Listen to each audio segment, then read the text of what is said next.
से कि झूठ बोलती है कि सच बोलती है पूछले चेलवा कलश की बाबा कमंडा लवा लेके जाए का पनिया परोर दम मार दे कबूतर बन के घूमे लगी कौन जो जाके साधु जी को चेलवा कलश रे लगी बताओ साधु जी भेजल कौन साधु जी कहना जौन हो बैठल बना दढ़िया वाला ना उहे साधु जी भेजल आप पूछे खातिर भेजल कि जौन हो लसिया आवतिया ई स्वर्ग गइल ह कि नरक गइल ह तू कैसे जानली ह कि कली है कि स्वर्ग गइल ह कहले कि अगर ना बताई तब कहले कि ना बताइबी त ई कमंडल का पानी देखत है ना मार दे परोर के कबूतर बन के घूमे लगे एगो कहावत याद आ गइल कि मालिक बैठा रहा मुसहर बन बांट दे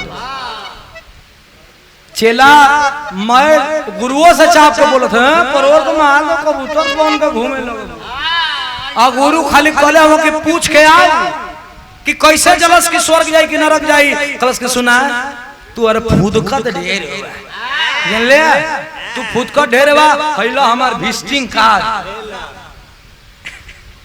ला विजिटिंग कार्ड आई विजिटिंग कार्ड पर हमार नाम बा नाम फूलमती देवी उर्फ चंपा घर बंगाल सोना गाछी और तुहार मन करी तो आके पूछ ली आके पूछ ली कि आत्मा को रस दिले तने में आई का एगो बांस तो बांस आ गई तो झोरा टांग टांग के बेसियो अपन हारमोनियम टांग के अरे बाबू जो नीचे ले लहंगा उठा के छम छम चल दली से हम बिछब चेलवा पूछी ना पहिलस उ बेसेवा बताई ना पहिलस गुरुजी आगे बैठना बेसेवा पीछे दिले गुणोर के ताके एक बेरी ताके एक बेरी को कहिया ले झोटवा झाड़ लेता झाड़त रहे ताकत रहे कलश की बचिया पूछब मन में विजिटिंग कलश की कुछ देला से रे कुछ बतैला से कहता विजिटिंग कार्ड देले से देखा था गुरुनाथ बेस्या अपने नगर में चल गईली आ साधु जी जब अपने नगर में अइलन कुटिया में आइल हम मन ना लगा था तो ठेका चली है कुटिया पहुंच बोले साधु जी बचनिया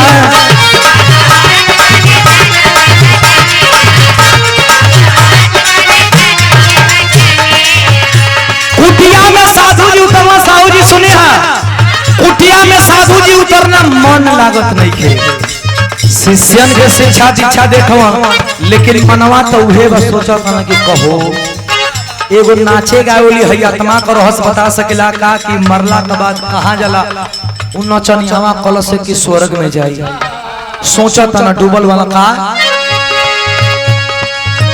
कुटिया पहुंच बोले साधु जी बचनिया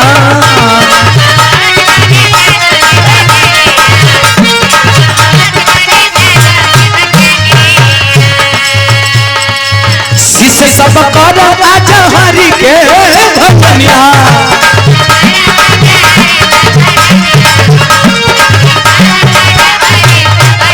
देखा बिरहा पहुंच गई आध्यात्म से करके सच्चाई को रूबरू आडंबर से सच्चाई को रूबरू शिष्य से कहला कि देख बेटा हमार मन पर का चारों धाम घूमे का शिष्य आगे कलश की जाइए सरकार जाइए स्वतंत्र है कहला कि आप लोग आश्रम में किसी प्रकार का गड़बड़ी नहीं होना चाहिए शिष्य बच्चे लोग बच्चे बोला साहब गुरुजी हम जा रहे हैं तीर्थ स्थान पे आया आप लोग कुटिया में रहना हरि का भजन करना हरि का भजन कम करके खाए के ढेर सो ए पंचो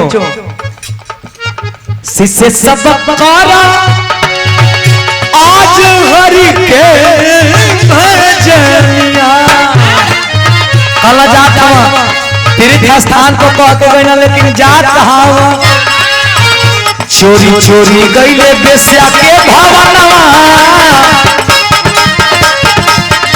चोरी चोरी गईले बेस्या के भवनवा पूजा ले आगम जानी चोरी चोरी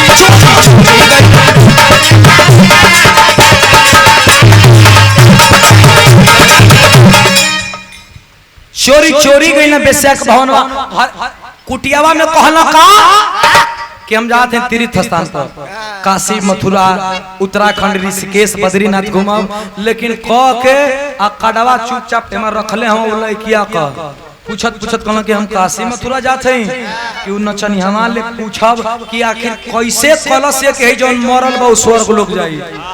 राम नाम का चुनरी ओढ़ले, कमंडल लटकैले, एगो ठेगुनी लटकैले, पहुंचत पहुंचत पहुंचत पहुंचत पहुंच गए। पहुंचल कहवा? बंगाल में एगो बड़ा फेमस जगह है, जो फेमस जगह का नाम सोनागाछी। सोनागाछी जे जानत होई वहां पर देह व्यापार होला। एशिया का सबसे बड़ा देह व्यापार कलंकित जगह सोनागाछी। वही सोनागाछी में विजिटिंग कार्ड लेके पहुंच गए ना। पहुंचत हम तो वहां सवेरे सवेरे कुल ऐसे ऐसे करे बोले कुल लाइन में लगल ऐसा वो दूरे लगत है। ए बाबा ए बाबा हां आइए चलो पानी का टाइम है। जब मेरे कासा राम राम राम राम राम राम राम राम राम राम राम राम करत पूछत एगो ओही में कोनो मन बढ़ू होली सा मेट होली से होली के पूछला कहला कि मेट पूछला कहला कि ए बच्चिया हई कार्ड बता दे तू बेटी। कल के धंधे के टाइम आ जाते हो यार, बेटी कह के पुकारते हो। पता है कि यहाँ पे जिस्म फरोशी का धंधा होता है। अब ये भैया पंच परमेश्वर लोग बैठल बानी, देवता लोग बैठल बानी। दुनिया में आडंबर कितना बा, सबके एक दिन जाए के बाद, लेकिन आदमी घमंड के लेवा कि हमार रुपया पैसा बा, हम अफसर बानी, हम ना जाए के सबसे बा। बेसेवा से कहना, जब बेसिया देखलस कि इतना सवेरे सवेरे इन नरक लोक में, कलस के प्रभु आप कुटिया में रहे वाला साधु संत इन नरक लोक में का इला। कहना कि बेटी इस नरक लोक में इसलिए आया हूं मैं एक बात जानने के लिए। बड़े बुजुर्ग हंसी मजाक अपने जगह पर हर चीज कहिए, लेकिन बड़े बुजुर्ग बैठे हैं, साधु कहते हैं कि मैं उसी बात को जानने के लिए आया हूं। तुमने भोरहरिया में बोला था कि आत्मा स्वर्ग में जाता है, प्रमाणित करो, नहीं तो आकर के मेरे चरण में गिरो। मैं ऐसा वैसा साधु नहीं हूं।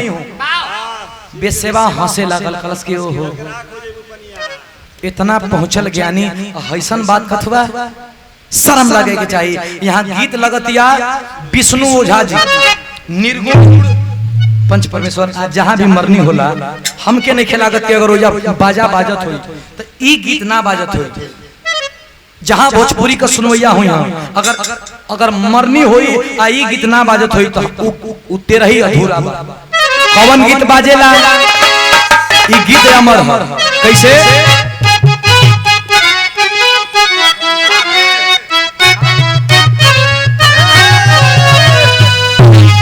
विष्णु ओझा जी गीत के गा के अमर कर ले। आ कौनो मंच पर 25 वर्ष 20 वर्ष पहले गीत गैले रहना, आ कौनो मंच पर जाला तो एक बार लोग उनके सुनेला कि नहीं फलाने है गीत गा दे। कैसे? अरे एक दिन नदी के तीरे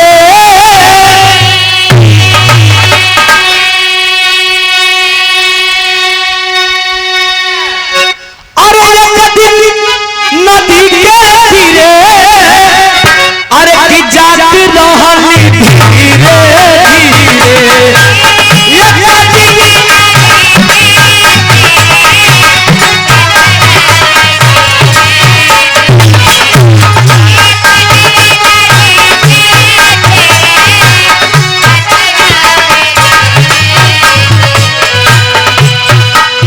हम आखी देखनी। इतना पंच परमेश्वर बनी जा, कितना पाउडर लागत है शरीर पर, कितना महंगा महंगा तेल लागत है। लेकिन भैया मीठा बजे कितना महंगा महंगा तेल लागत है ना, एगो खरोच लाग जाता तो लोग बर्दाश्त नहीं करत। लेकिन एक दिन जाग को डो इस शरीरिया के जला दे और ना जारी तो लौट से मारल जाला। हम आखी देखनी सुबह शरीरिया लगिया में झारे हम आखी देखनी सुबह शरीरिया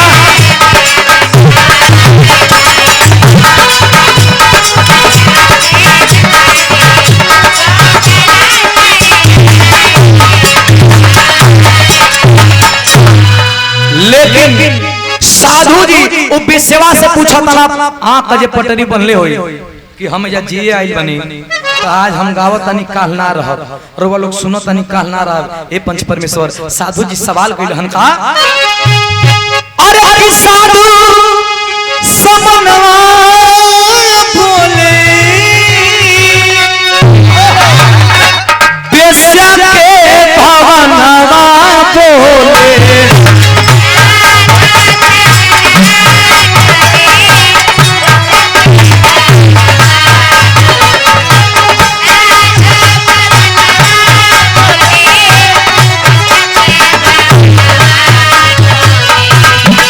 कैसे जनल जनल बोला कैसे जनल ओया का बात याद कर। अरे सुगना स्वर गवाऊ हो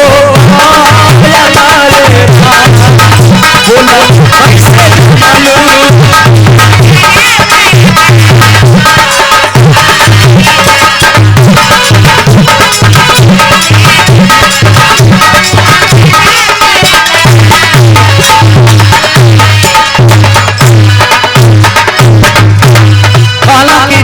पढ़ गई, गीता पढ़ गई, कुरान पढ़ गई, रामायण पढ़ गई, लेकिन आप तक ना जानली कि जे मरे ला वो कहाँ जाला।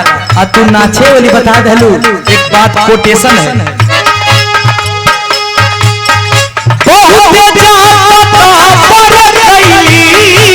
तब नहीं जानी रे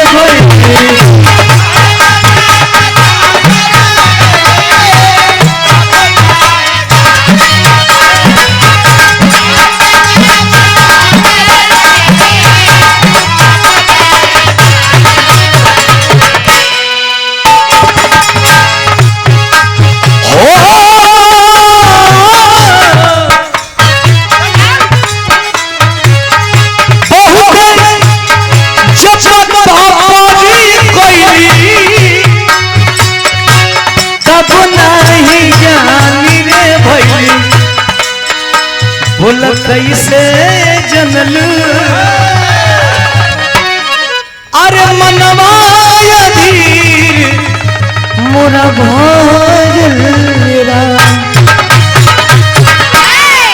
ए बेटी हमें बता दा हम अपने घर के चल जाए तो से हमारा कोनो लेना देना नहीं है। बेसेवा इतना भैया लोग जवाब देथिया अब पॉइंट बताओ थी आंख में आंसू भर के कलश के हमें थू है आप जैसे साधुओं पे क्या कहते हैं कि मैं साधु हूं, मैं सनातन धर्म का रक्षक हूं नहीं। देखा बतावत यह कि स्वर्ग और नरक दुनिया में कहां है तना भैया लोग सुनी है। हर बिरादरी के लोग, हर जात के लोग, हर कौम के लोग वो बेस्या जात नाचने वाली बेस्या बताती है कि सुनो हम कैसे जनली कि स्वर्ग में गई। एक बात बताती है बेस्या याद कर लोगों का खड़ी लाई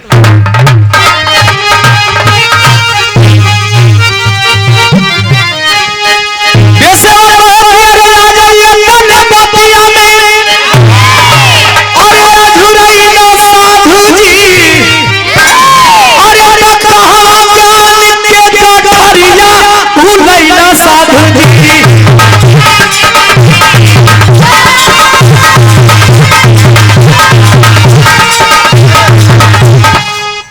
आज इतने बतिया में झुरैला साधु जी कलश की सुना एक बात बता दें आप लोगन के, एक बात आप लोगन के बता दें कि बड़ा कहले कि स्वर्ग में गई नरक में गई।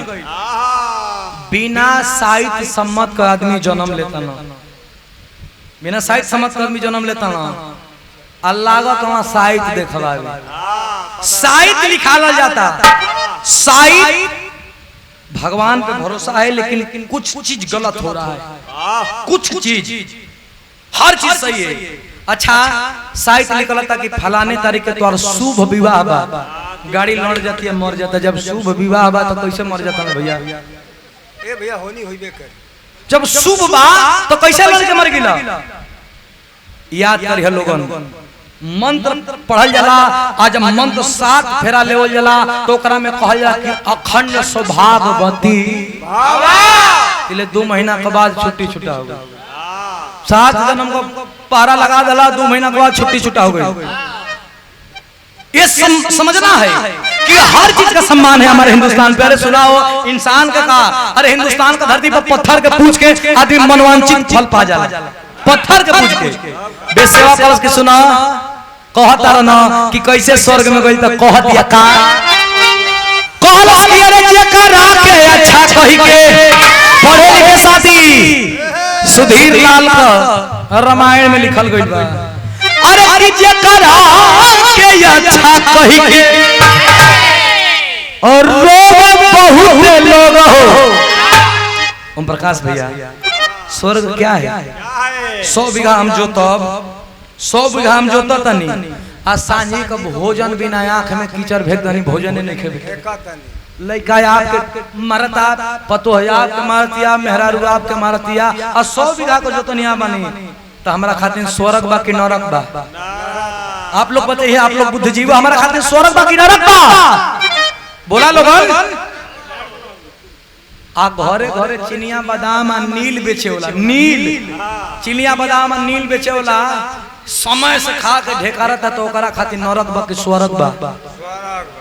दुनिया में न कहीं स्वर्ग है न दुनिया में कहीं नरक है। गीता में भी साफ साफ भगवान श्री कृष्ण पार्थ अर्जुन को उपदेश दे रहे हैं कि रे पार्थ, यदा यदा ही धर्मस्य, जो जैसा धर्म करता है कर्मों के अनुसार यही जो धरती पर भोग के जाए के है। और भोगना क्या है? जो जैसा कर्म करेगा, जो जैसा कर्म किया है। ये देख ला, तू का जाना था कि स्वर्ग में गई कि नरक में गई? नरक का स्वर्ग है, नरक केकरा के जाना था? नरक केकरा? कोई 2 मिनट औरी जेल घूम घूम लड़किन को बियाह कटले बा, वो सार के नरक होई, जे घूम घूम पगा हाथ छोड़ले बा। अभी हर बिरहा होता, दूसरे जगह दुकान काट के मैं सामान लेके भाग गया, ओकरा के नरक है भैया। स्वर्ग केकरा के है? एगो गरीब को लड़का स्कूल में शिक्षा नहीं खे पावत, आप हम जवन चढ़ावा नहीं जाए, वो गरीब के लड़का के पढ़ा देवे के, तो वो आपके स्वर्ग। भगवान नहीं कहते हैं, अल्लाह नहीं कहते हैं, गॉड नहीं कहते हैं, खुदा नहीं कहते हैं, कब्बो दुर्गा माई नहीं कहली कि हमारा कहीं चढ़ावा चढ़ेबा तो के आशीर्वाद मिली। दुर्गा माई कहली कि कोनो भूखा के पेट भर द तो दुनिया में कब्बो हानि होइबे ना, कब्बो हानि ना होई। अल्लाह कहता है, अल्लाह को मानने वाले लोग में क्या कर रहा हूं? अल्लाह कहता है कि हमारे पे आकर के चादर मत चढ़ाओ। ठंडे में, ठंडा का रात में एगो कोनो गरीब टिकुर के बैठल बा, जवन चादर हमरा पर लिया के चढ़ावत हला, उ चादर ओकर देह पर डाल दो के गर्मी हो जाई, तोरा के स्वर्ग भेजे बा। जो गॉड क्या कहता है? गॉड क्या कहता है? गॉड कहता है कि हमारे धर्म में आकर के, मेरे चर्च में आकर के तुम मुझे कैंडल जलाते हो, मेरे घर में अंजोरा करते हो। नहीं, नहीं चाहिए मुझे अंजोरा। अरे पागल, किसी गरीब के घर में जो दिया नहीं बढ़ता है, यही मोमबत्ती ले जाकर के उस गरीब के घर में जला दो, तो उस घर में कभी अंधेरा नहीं होगा, कभी अंधेरा नहीं होगा। भगवान आप लोगों को हमको बनाया है, हम ही भगवान को रक्षा करेला को भैया। एगो छोटी को आदमी भगवान की रक्षा कबो ना कर सकेला। भगवान परम पिता है, सबसे रक्षा करते हैं। बेसेवा बात है कि जेकरा के रक्षा कोई के रोवे बहुत लोग हो। आपो देखलो, हमहु देखली कि जौन अर्थी जवन लाश आवत रहे, ओकरा पीछे हजारों लोग आंख में आंसू ले रहे, तो ओका पैसा पे आंसू ना खरीदल चल। दुनिया में हर चीज पैसा पे खरीदा जाई। आंसू साहू जी, आंसू और खुशी दुनिया में कबो पैसा से नहीं के खरीदाई। अरे धर्म का माई किन लेबा, ठिका पर माई आ जाई, धर्म का भाई आ जाई। पैसा पर बढ़िया बढ़िया बिल्डिंग आ जाई, लेकिन पैसा पर कबो हंसी आ पैसा पर कबो आंसू ना आ सकेला। ई सच्चाई होला। जब इतनी कहल तो साधु जी हाथ जोड़ के बचिया तोर चरण कहाँ? चरण हमार मन छुआ, चरण छुए के है ना, तो अपन बुद्धि के खोला। कहते हैं कोट कोड़ा, अरे डहरिया बतइले जा, डहरिया बतइले जा। ये सुधीर लाल आप लोगों से कहता, हम शुरू में कहीं अबू कतन के हम भगवान के नहीं देख ले। हमार भगवान है जनता, हमार माई बाबू, हमार माई या बाबू हमके पैदा करके छोड़ले बाड़न, लेकिन हमार धर्म का बाबू माई है लोग बाड़न। आप लोगों से हम कहता नहीं, अरे की डहरिया बताइए जा, अरे डहरिया बताइए भैया हमारी फुलाली हरिया बताइए जा, भैया हमारी फुलाली जा हरिया बताइए जा।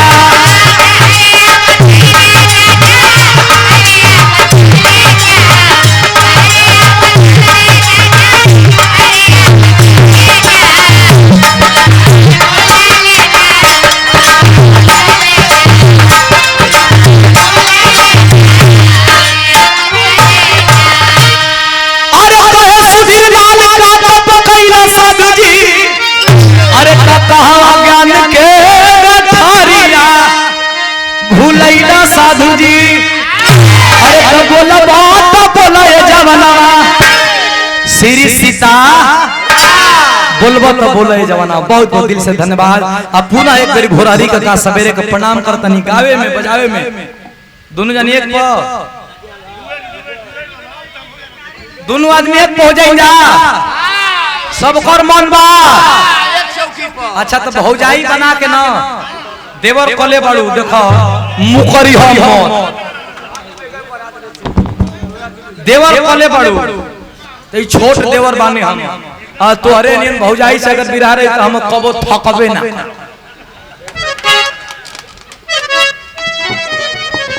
भाई भाई रे मैं बोला भाई अब तो एक को काम चलत रहा, और तो दू बेकत हो गई, दू गो चाहिए।